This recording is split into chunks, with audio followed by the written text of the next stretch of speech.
Starting off this hour, a horrific chain of events has played out in California over the last few days. Several incidents involving police officers taking extreme measures, using violence to try to control nonviolent people.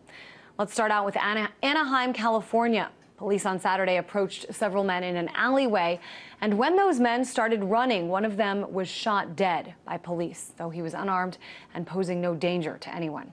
Then, as hours passed and neighbors began to protest and demand answers from police responded violently. Once again, take a look.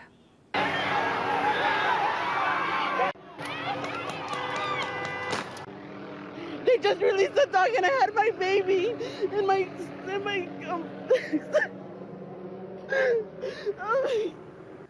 You can see here they were shooting rubber bullets and let go of one of these dogs who ran directly at this man here, as well as that woman who was holding her baby at the time. Witnesses visibly upset and angry, and frankly, many of them say they were scared for their lives. I want to talk more about this with Michael Preisner. He's the member of the Answer Coalition. And Michael, from what I understand, you were there. I saw you tweeting about this over the weekend. Describe the scene on Saturday and what you saw unfold here. Sure. Well, I wasn't at the incident Saturday. I've been in the community talking to witnesses, talking to victims of the police attack. I was there Sunday when we, community members, and the Answer Coalition and others took over a police station for about an hour in protest. But to let you know what played out on Saturday, by all accounts of witnesses who were there and those who were victims of the attack, someone named Manuel Diaz, who is a local resident in the community, was not in an alleyway with his friends, as the police say, but was simply in the neighborhood. They did run when police confronted them, but when Manuel Diaz had already been shot once and was surrendering, when he was shot a second time in the head, killing him, at that point, he was still alive. People in the community were yelling out to the police that he was still alive to give him medical attention, but instead the police were more concerned with blocking people filming and then handcuffed and searched Manuel Diaz as he was dying on the ground. Then, understandably, people who had just witnessed this attack and who deal with police brutality and intimidation on a daily basis was coming out onto their front lawns into the community, voicing their opposition to what happened, peacefully protesting on their front lawns what had happened in their neighborhood. And the police responded unprovoked, without warning, first firing rubber bullets, beanbag shotguns, which have both been known to kill people, using pepper spray bullets and tear gassing people, and then unleashing an attack dog, as we saw in the video, on a woman and child. And a young boy was mauled in that dog attack, as were other young people as well. And then we know that protests continued. They continued throughout the night. The next day on Sunday, we had a large group of us that was led by the family of the victims. And in fact, 3 young girls whose brother was the one that was mauled by the police dog led the demonstration into the Anaheim police station, where we took over the station for over an hour, chanting "cowards, shame on you" to the police who were there, and really shut things down for a while. A couple things here. The protest here. Continued throughout the day. A couple things here, Michael, because you touched upon quite a few things, so I want to kind of break this down for a moment. First of all, it was really interesting because I was kind of reading about this over Twitter and stuff as it unfolded over the weekend. But the fact is, you know, the police department at first said, oh, the residents were throwing things at us. You know, as you say, maybe the alleyway was incorrect. The fact is, usually, and I've worked in local news for years, when you are trying to get the facts of a story, oftentimes all you have is this police statement. We are living in a new age today because we have cell phone video more and more often. What do you think, you know, how do you think this is going to change things? I mean, we saw, and it was brutal to see that dog, that police dog, run and just start attacking a man. Do you think things are going to change now with these videos?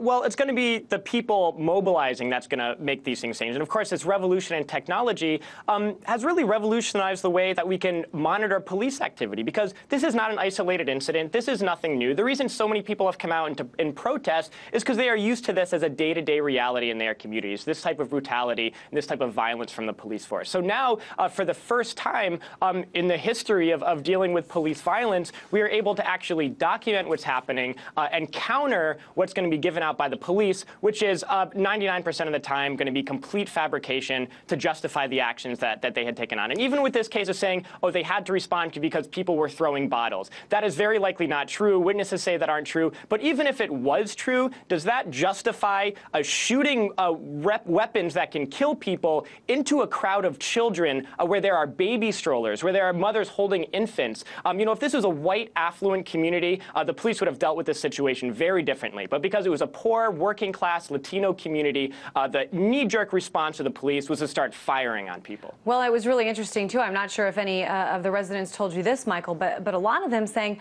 police officers after this incident were actually knocking on doors trying to buy cell phone video, which I can only assume would be paid for with taxpayer dollars, to try to prevent this video from being released. Your thoughts on this? Absolutely. The police did go door to door in this neighborhood, offering, from what I hear, a significant amount of money for any cell phone footage or any video footage that people had of the incident. In addition to them, the first thing they did after killing Manuel Diaz was trying to block people from taking video. And what this shows is that the police departments all around the country are well aware that now, for the first time, their actions are up for public scrutiny and a matter of public record. And that's something that is very scary to the police force, because up until now, all they've had to do is maintain their code of silence, where no cops rat on each other. Everyone conducts these types of actions every day, but they're kept safe. But now people are now in their own hands, having the ability to expose what people deal with every day in the United States. And it's not just police departments all around the country. Of course, that's true. But we want to hone in for a moment on police departments in California. California residents, of course, no stranger to this. We've just put together a few clips that I want to play. And this is how it's going to play out. It's Scott Olson, critically injured during an Occupy Wall Street protest in Oakland, followed by video of a BART police officer fatally shooting Oscar Grant, also in Oakland, and finally of a 37-year-old homeless man beaten to death by officers in Santa Ana. That also caught on camera. Take a look at this.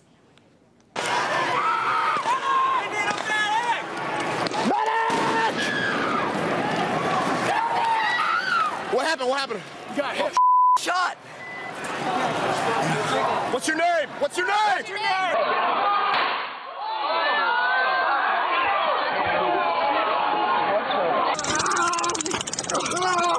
Okay. Here, dude.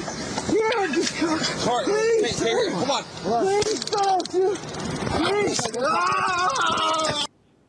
So really just all of these things so hard to watch. And yet some of these incidents have prompted mass protests, and yet this is still happening. Why do you think this is, Michael? Well, it was interesting to see the demonstration yesterday at the police headquarters, the Anaheim police headquarters, because, the epidemic of police brutality, not just in the United States, but here in California, that protest consisted of many family members of very high-profile police killings. For example, Kelly Thomas, who was seen in this video. People who had been active around the Kelly Thomas campaign. Families and friends of a man named Mike Nida, who there's a protest this Saturday, who was murdered in Downey, California.